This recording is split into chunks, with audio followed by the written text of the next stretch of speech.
But first, I wanted to ask, we have requested audience of representatives from the city of South Euclid regarding the Senior Center TIF. Are all those individuals who are going to address the board here? Yes. And if so, would you please approach the podium and proceed? And I wanted to remind everybody on this, there will be no, this is merely for informational purposes tonight. Mr. Gaynor has informed me that through Mr. Zucker and Mr. Gaynor, that in all probability there's going to be a work session set in February between board members that will not include me because of my conflict of interest with the city. It'll be held in a public meeting between representatives of the city, Coral Development, and the school board. So tonight is merely for informational purposes. I would ask that the board refrain from asking any questions. Those can all be hashed out at your meeting in February 1. Mr. Rubin, would you please introduce yourself? Greetings. My name is Peter Rubin. I'm the president of the Coral Company, and I'm very glad to be here this evening, and I appreciate the board allowing us to provide a quick overview presentation of Cedar Center North, which is the portion of Cedar Center that lies in the city of South Euclid. It was about 8 years ago, right after Starbucks opened on that intersection, that I was sitting in that Starbucks having coffee with a friend of mine saying, I wonder what's going to happen to Cedar Center and how long it's going to take for whatever it is to happen. And then we began what is now at least an 8-year venture, and it's likely to go on for several more, a process of trying to refashion Cedar Center as the crossroads of the east side suburbs of Cleveland. Some of the things that this friend and I dreamed that day sitting in Starbucks have come to pass. Others are still in the balance, and this is our first appearance before the board to ask for your support and participation in making the rest of the Cedar Center picture come to fruition. In addition to my remarks here, I also want to introduce a couple other members of a very large public-private partnership team. Steve Sternisha from Sternisha Development Advisors is the Coral Company's public finance consultant for Cedar Center. Michael LaGrasso, who's the law director from the city of South Euclid, is here this evening in case there are any questions for the city.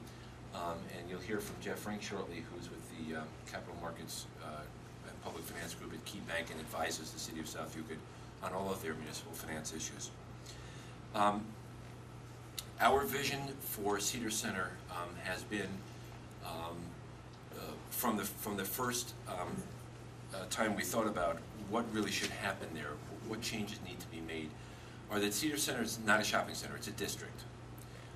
And it has begun to evolve more and more towards being a district. And if you look at the geography and get up in a plane and look down, or use your Google Map facilities, the intersection of Cedar and Warrensville is about geographically and demographically right in the middle of the east side of Cuyahoga County. And it has been for at least 2.5 or 3 generations the trading point, the intersection point and the trading point. But over the last 40 or 50 years, what's been there has in large part become obsolete, physically obsolete. And it has taken a lot of forces to bring us to the point where one of the last pieces of the puzzle needs to be put in place in order to complete this sense of it's not just in the University Heights side of Cedar Center, it's not just University Square, it's not just the Walgreens corner, and it's not our project on the northwest corner. We want people to think that as they approach that intersection from a standpoint of use and function and architecture, that they're entering the Cedar Center district. And we have been working for some time now with the owners of University Square to jointly market the district. And when we complete the South Euclid portion of this district, there'll be more square footage of shopping on the intersection of Cedar and Warrensville than there is at Legacy Village.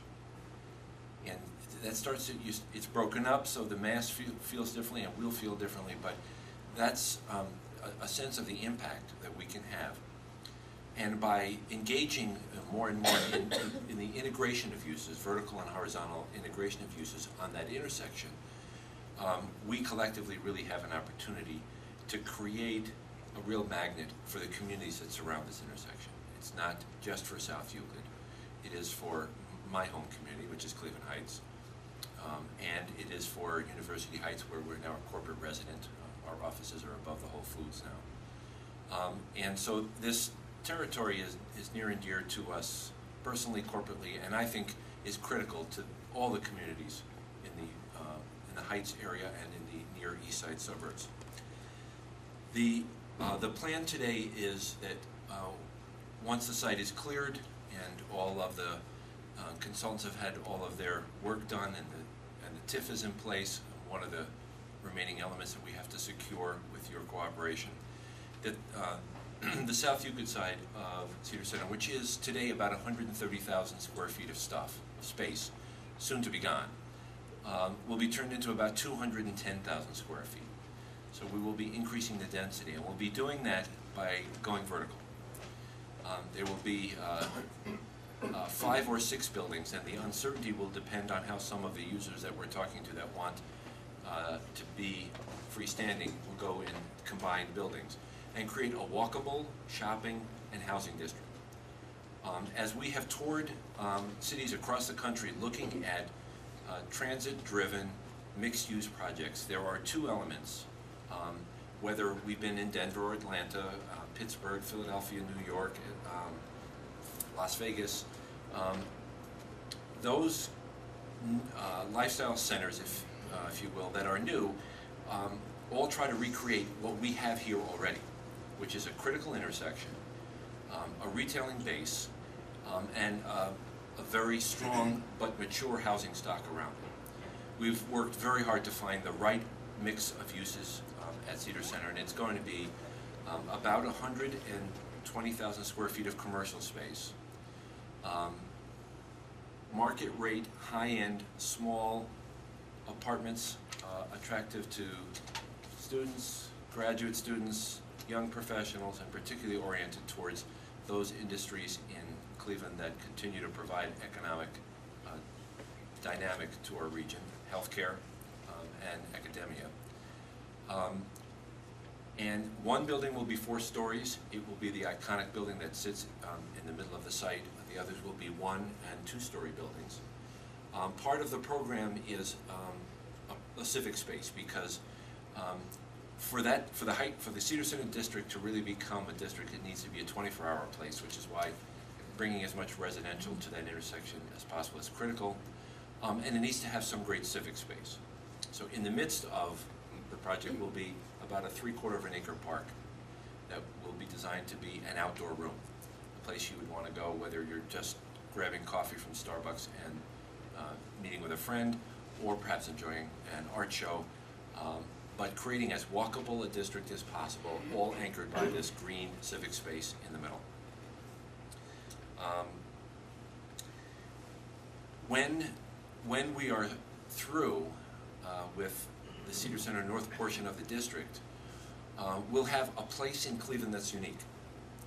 There's no other place that I know of or that is planned that will offer within walking distance a full-line department store, a full-line discount department store,